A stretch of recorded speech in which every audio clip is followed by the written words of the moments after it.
Dibata yookaan qibaatii gosa rifeensa hundaaf ta'u maallaqa hedduun bittanii fayyadamtan daqiiqaa muraasa keessatti mana keessatti qopheessuu akka dandeessan ni beektu. Dibata yookaan qibaatii rifeensaa kana mana keessatti qopheeffachuuf wanti isin barbaachisu muka roozmarii yookaan xibsi qixal kan jedhamu yeroo tokko foon yeroo waadamu kan itti dabalamuu fi bishaan kubbaayyaa 4 isin barbaachisa. Duraan dursitanii muka roozmarii sirriitti gabaabsitanii dhiqxu yookaan miiccu itti aansitanii istoovii yookaan ibiddarra distii bishaan kubbaayyaa 4 itti naqxanii muka yookaan baala roozmarii itti dabaltu.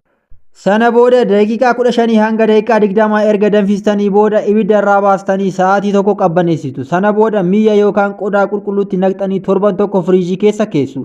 Torban tokko booda baastanii fayyadamuu dandeessu. Keessumaa immoo namoonni rifeensi keessan umurii malee isin jalaa haphatee fi bubuqqee isin rakkise mukni yookaan baalli roozmarii of keessatti ingiridentii jabinaa fi bareedina rifeensaa deebisuu waan qabuuf otoo fayyadamtan baay'ee gaarii filatamaadha. Dibata yookaan qibaatii roozmarii kana yoo mana keessatti qopheessuuf yeroo dhabdan immoo kan faabrikeetir ta'e bittanii fayyadamuu dandeessu. Yoo dandeessan ergaan fayyaa kun nama baay'ee bira akka ga'uuf sheer gochuun irraanfatina. Halkan gaarii isiniif haa ta'u.